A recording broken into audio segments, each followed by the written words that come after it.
Hey.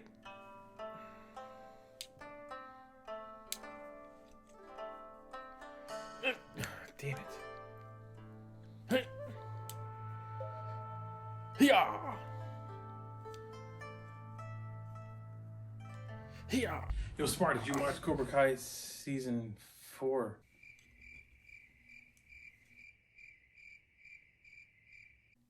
Yeah, of course I saw the show. What are you doing? Nothing. What'd you think? It was alright. It wasn't the best season of Cobra Kai, but it really wasn't the worst season of Cobra Kai. It wasn't good, but it wasn't bad. What the hell does that mean? I know that sounds a little confusing, but allow me to explain.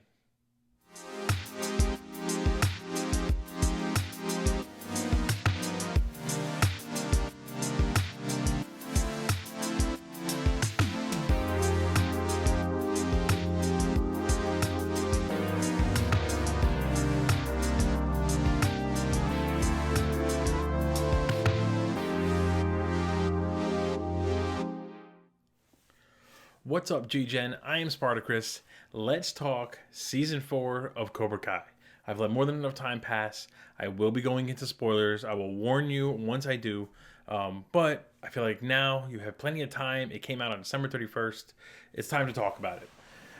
For anyone who really hasn't watched, just to give a quick kind of synopsis of the season, essentially in seasons 1, 2, and 3, we were really watching Danny LaRusso and Johnny Lawrence kind of butt heads as adults. They clearly haven't learned anything from when they were younger. They've taught some new kids their each individual styles, and now the kids are butting heads. There's a lot of bullies and people dealing with bullies and the whole nine. It's a phenomenal show overall. I'm a huge, huge fan of season 1. But I want to talk about season 4 in particular. It just came out, like I said, on December 31st on Netflix. The whole season's available. If you haven't watched it yet, all the seasons are available. The show started on YouTube Red, which is where I started watching it. So I might consider myself a diehard fan. Or, an originator. Not to my own horn or anything like that. Anyway, I digress. As a quick kind of ranking for the show, I feel personally that season 1 was still hands down by far the best. Season 2 is the second best season of the show so far. I would slot season 4 right after season 2. And then I would say the worst season of the show has been season 3. And I have my reasons, which I'll get into in a few more minutes. I'm just giving anybody who hasn't watched the show yet a chance to like, subscribe, save this episode here or this video, go watch the season and come back. To give the show like a rating, I'd probably give it say like a 7 out of 10, which is good, but season 1 for me is a 9.5 out of 10. Season 2 was probably like an 8 out of 10. So it almost seems like it's kind of just keeps going downhill a little bit, which kind of sucks. But at the same, how much mileage are you going to get out of just a sequel of The Karate Kid? I know it's a sequel to The Karate Kid 1, 2, and 3 and the next Karate Kid, but I didn't think they should go more than 4 seasons, and they're going up to 6 seasons from what I understand. It is what it is. I'm going to be here for it. I'm going to watch it, but there comes a point in time where you're kind of pushing it a little bit. We're definitely, I think, approaching that, and I hope they have a good way to kind of end the show and just move on. That's probably enough time for the people who haven't watched yet. I'm going to go into spoilers now, so if you haven't watched and you want to come back, like I said, like and subscribe, go watch the show and come back, and I will give you a countdown of 3, 2, and 1. This season ended on kind of a cool note. To me, it had a lot of weird things going on. I might be in the minority, but I'm not a giant fan of Chosen appearing at the end there. The whole way that was shot with Danny talking to the tomb of Miyagi, and then the camera turns and Chosen standing off to the side. Very weird to me. It was, clearly done just for some big reveal. I would have been more excited if the reveal was that Julie from the next Karate Kid was standing there, and somehow her and Danny have known each other all these years. But for it to be Chosen, I kind of felt like his story was already kind of done. It was taken care of in season 3, and we didn't need to have him back for a whole nother season. The whole thing of Danny, everyone's making these deals. If we win the tournament or if we win these fights, you're going to stop doing X, Y, and Z. It all just kind of got a little routine to me. And I really feel like there's a big ensemble cast, so I kind of feel like the best way for me to give my honest opinion about the show is just to kind of go cast member by cast member, character by character, a quick synopsis, and just kind of an opinion on where I think where I think they ended up and if I like it or not. So starting with, well, since I mentioned Danny, we'll start with Ralph Macchio. So Ralph Macchio plays Danny LaRusso. If you haven't watched any of the older Karate Kids, he very much grew up. So he was poor when he was younger in the original movies. Not poor, but he didn't have a lot of money. He had a kind of a tough upbringing. The beginning of the show, I love the idea of him making more than enough money, having the big house, and spoiling his kids essentially. They've kind of run that into the ground in the first 3 seasons. I did think though at the beginning of this show, of this season, I should say, where they had his son basically was the bully, was a very good concept. What I didn't like was that they made his son like a reluctant bully. I would have preferred to see his son go full-blown bully, not necessarily join Cobra Kai and Kreese and Terry Silver, but just at least like almost show that, as a lesson for Danny, that his way is not the only way and not always the right way. I would have preferred if his son was just a legit bully and not like kind of like forced into it like they kind of pushed in the show.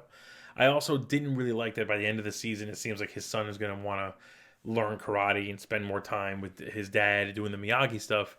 I, as a father, feel like Danny should be the one reaching out to his own son, not his son reaching out to his father. So I would have preferred if Danny instead found a way to use the Miyagi teachings to connect with his son on something his son already loves.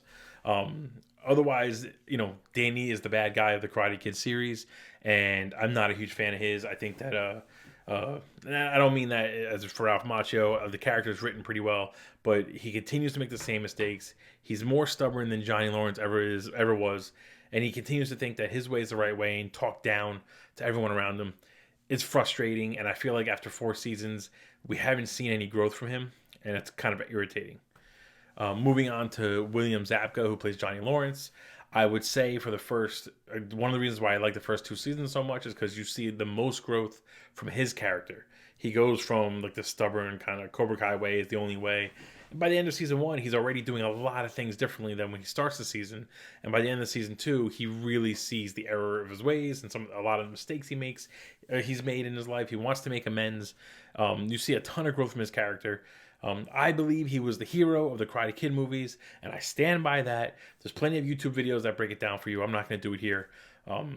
But I will say that one of the things that kind of brings this season down a little bit is that he still hasn't kind of moved on enough. We saw a lot of growth in the first 2 seasons. We saw a good amount of growth even in season 3, and a lot of a kind of remorse and wanting to make up for his mistakes.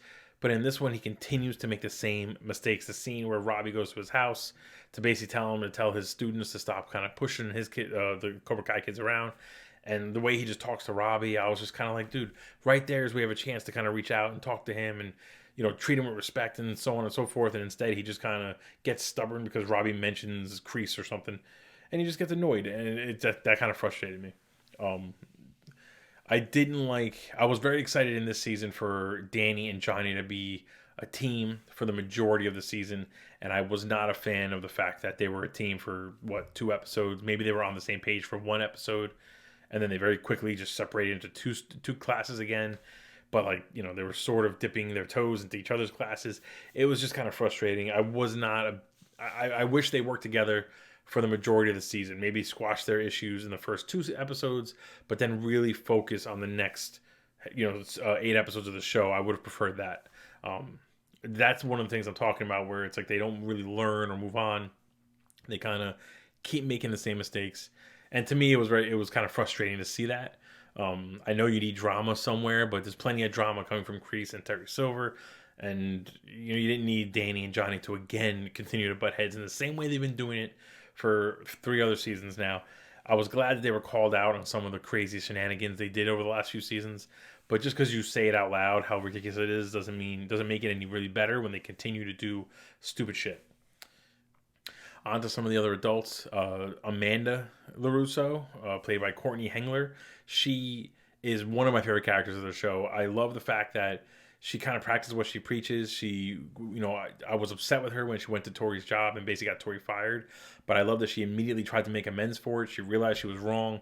And after Kreese explained to her that there's a kind of a whole background to why Tori is the way she is, I love that just because Tori turned down her offer of the groceries, she continued to step up and be an actual responsible adult for the teenagers, which is these are all high school kids, and tried to really help Tori by the end of the season.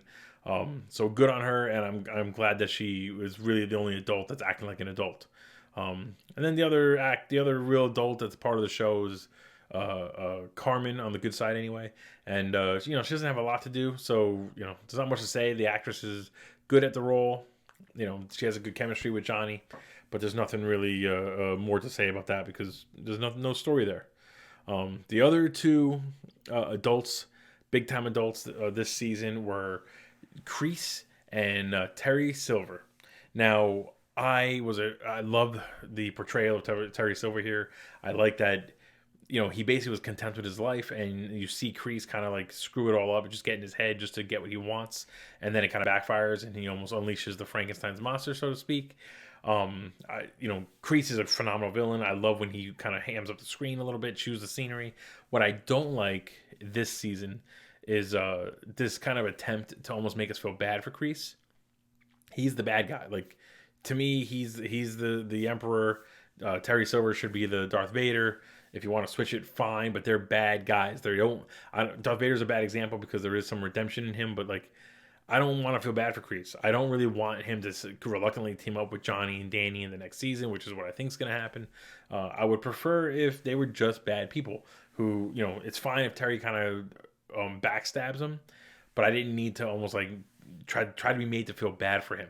We already got his backstory last season, which was done really well. It does a lot to explain his character, but he's still a douchebag, and he's always going to be a douchebag. I did not feel bad for him getting arrested at the end. I think that's what the writers and the creators were going for.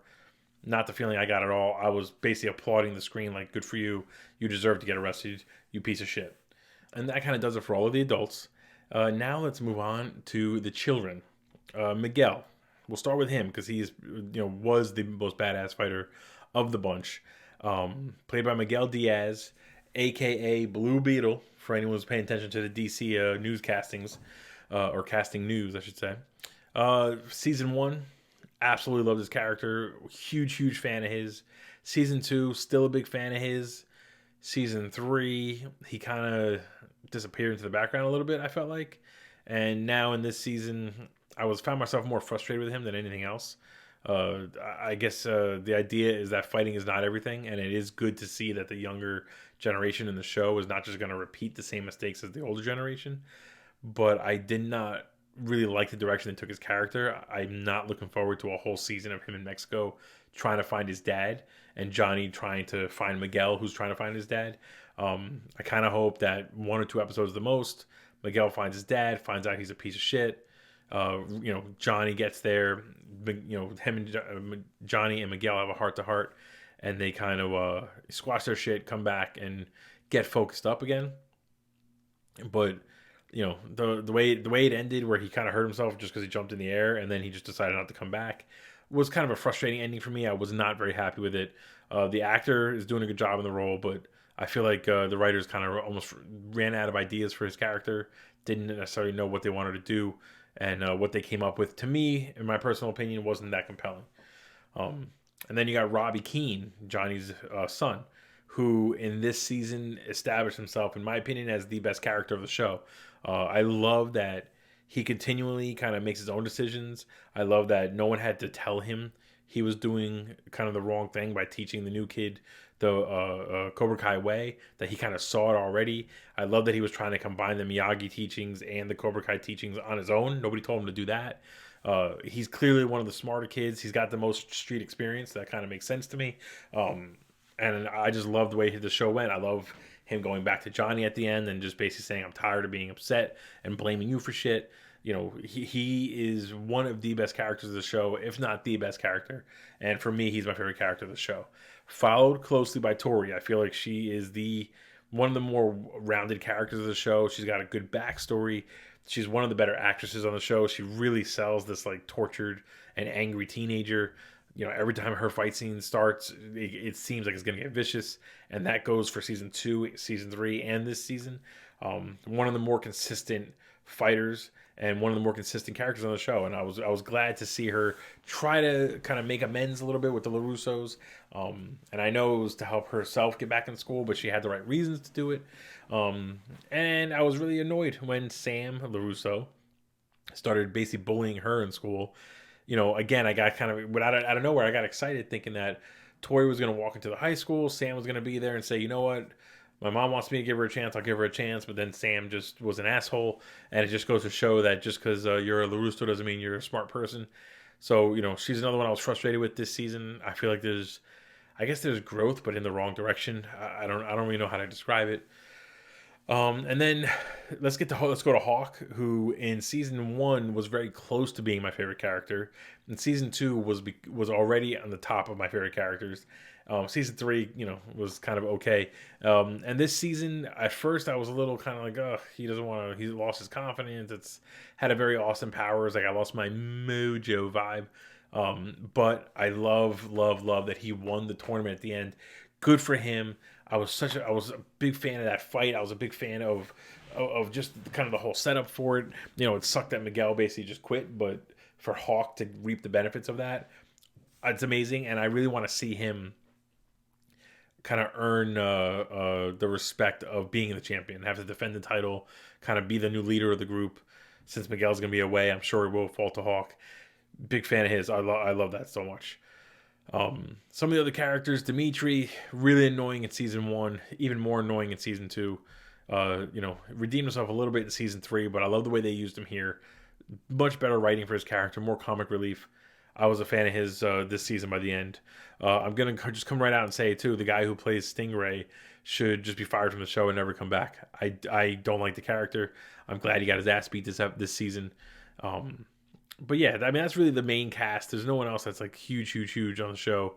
And just for the record, like I said, I didn't hate the show.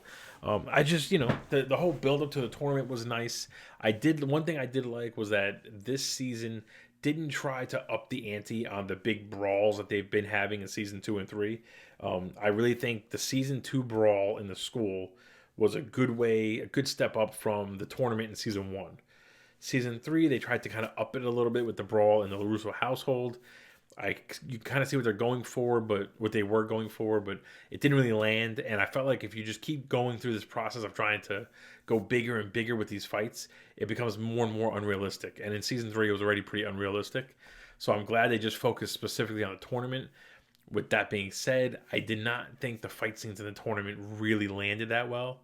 I wish it would have been better. Some of the choreography, maybe some of the camera work, they did a good job kind of hyping up the tournament, and I'm glad the tournament was a 2-episode affair, but I never got the intensity until it was Robbie versus Hawk. Really, that was the only fight that I was like amped for. Seeing Hawk versus Miguel was kind of cool, but then Miguel got hurt fairly quickly in that fight. It never really landed like I wanted it to. I really was hoping for more. But again, seeing Hawk win was just phenomenal. Also, I'm glad Tori won as well. The moment they said it was her versus Sam, which you knew that's what it was going to be anyway. I was like, fingers crossed. I wanted her to win. I'm glad she won. But and it was cool to see that Terry basically paid her off. So we don't know if she would have won if Terry didn't pay off the ref, which I guess something we'll explore in the next season. So yeah, with all that being said, my final opinion on Cobra Kai season 4 is I think that we need to end it. They said that the writers apparently have 2 more seasons left in their brains. So fine. End it at season 6. I really think maybe next season should be the last season. I really thought this season should be the last season. Not because the quality is horrendous, but because you can't go that much further with this. My understanding is that they're going to bring in characters from the next Karate Kid, which was starring Hilary Swank and a few other people that I can't think of their names now. Michael Ironhide, I think, was in it. Miyagi obviously was in it. Which, okay, fine for one final cameo, I guess, bring them in.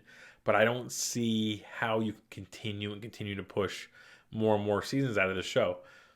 So fingers crossed that these next 2 seasons are the final seasons, that they're really, really good, and we kind of bring everyone back to the season 1 levels, because really this show could be the absolute best show on TV right now, if they can do that. So let me know what you think in the comments. If you haven't already, like and subscribe, and make sure you join us on Facebook, Instagram, Twitter, Twitch, TikTok. There's a lot of things going on all over the place. The majority of of our action is on TikTok, on Twitch, and on Facebook. But you can see any updates anywhere else. And I will see you next time. There's a ton of stuff coming out, so you'll be seeing a lot more reviews from me.